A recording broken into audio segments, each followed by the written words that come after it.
Once again, this isn't the start to the season the Las Vegas Raiders and Raider Nation wanted, but here we are. I can't believe this year is worse than last year so far. The Raiders were 2-2 last year at this time. They weren't supposed to be a Super Bowl contender this year, but they were supposed to be better than this. They went out and got head coach Pete Carroll and quarterback Geno Smith, who seemed to have a career resurgence going in their worst. Carroll is failing this team. There's more talent in this team than people realize, but he's not putting them in position to win. We're at the 4-game mark, so I gave Carroll an F for a quarter grade. He's a Super Bowl winner, so he can figure it out. He has 13 more games left. However, this is how he's doing with the key areas of the team now. Of all of Carroll's coaching failures so far this year, this is the first one that comes to mind. What he and his staff are doing to Jackson Powers Johnson is coaching malpractice. When then offensive line coach Joe Philbin moved into center last year, he clearly became the Raiders' second best offensive lineman behind left tackle Colton Miller. Then all while preaching competition, he gives his center position to left guard Jordan Meredith, who was playing well at left guard last year. Then when it comes to Powers, it's all about competition again. He's in the competition at right guard with Alex Capa. Smith often has to jump for the ball when he snaps it. He gets ran over by linebackers and driven back on 3rd and 1. Otherwise, he's a great center. But somehow there's no competition at his position, but there's competition with Powers and Meredith at right guard. How much of a running game would the Raiders ever had if Powers didn't start last Sunday? Is Carroll, his son and offensive line coach Brendan Carroll, or offensive coordinator Chip Kelly behind this? This isn't making any of them look good right now. The Raider passing attack is suffering right now because tight end Brock Bowers has an injured knee. He's clearly the team's #1 receiver. That left room for outside speedster Trey Tucker to have a bigger role, and he responded with 8 catches for 145 yards and 3 touchdowns. That was the best performance by a Raider wide receiver since Devontae Adams was here. He was catching the ball in the intermediate part of the field, he was catching the ball in shallow crosses, and he had a 61-yard bomb for a touchdown. You would think he'd get more of a shot to show what he can do to follow that up on Sunday, but nope. Smith was too busy trying to force that into Jacoby Myers and getting intercepted. The Raiders were trying to do the same thing over and over again, going to Myers on 3rd down, and it backfired. I don't get it. Tucker was heavily involved in the game plan in week 3. Why not week 4? When he first got here, Kelly talked about how much of a weapon Tucker was and wanted to get him more involved in the offense. Yet I've only really seen him try to get him the ball in 1 game. He needs to get Tucker the ball more. The Raiders finally got Genty in the running game going Sunday. Where was that before? One part of it I have to give to Kelly for getting him outside more on stretches and tosses. Ain't nothing going on but the run up the middle.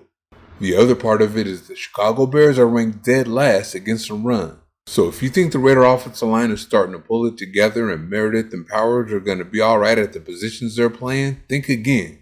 Let me remind you how bad the offense looked running up the middle on 3rd and 1. Carroll needs to shore that up, but he appears to be willing to die on that hill. One thing we saw Sunday is the running game isn't the only way Genty can help the offense out. Kelly needs to have it thrown to him and get him the ball in space. Genty had 2 catches go for touchdowns Sunday, but those were his only 2 catches of the game. Kelly talked all kinds about using Genty in the passing game, but then we get to the regular season and we don't see any of it. Until Sunday. And is it me or has he not caught 1 screen pass since the season started? Smith threw all those interceptions on his own, so I'm not taking any of the blame off of him, but Kelly didn't put him in position to win either. Okay, well he did in week 1 with play action with the New England Patriots selling out to stop the run. And look what happened, they won that game. But since then, Kelly has done Smith no such favors. I understand Bowers has an injury, but since you have him out there, you might as well use him. And like I said before, you gotta use Tucker more. He's the most dangerous weapon you have in the passing game right now. The one thing I didn't expect Kelly to do is be predictable, and that's exactly what he's been. It seems like every 3rd down, it's I believe a dagger concept with Myers on the dig route. And guess what? The defense is ready for it.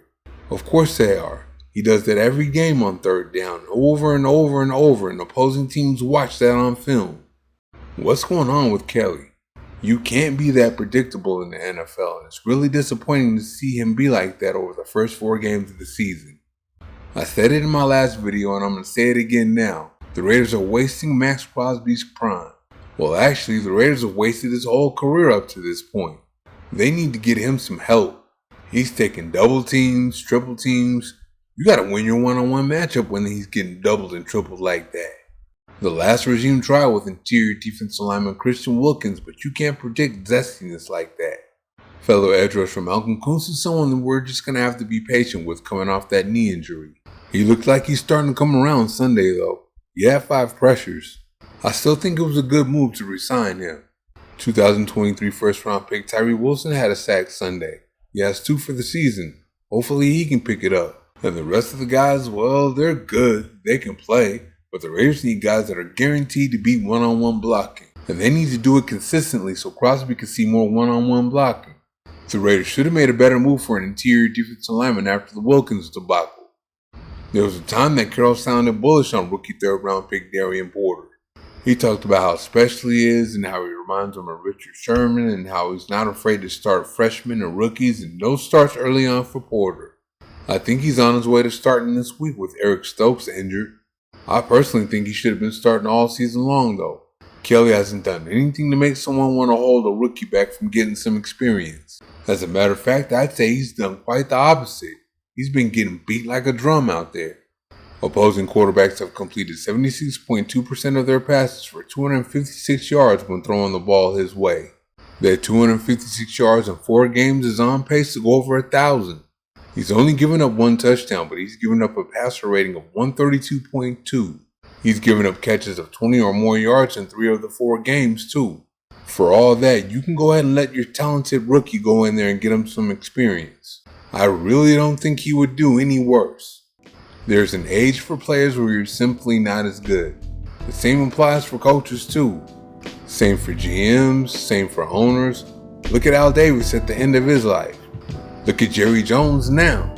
Father Time is undefeated and he doesn't just beat on players. So now I have to ask, is 74 the limit for Carroll? The decisions he and the staff are making aren't doing the Raiders any favors right now. The worst of them is the center and guard position with Powers and Meredith. It doesn't look good on the field or for your preaching competition. It's hypocritical. Thank you for watching. See you next time.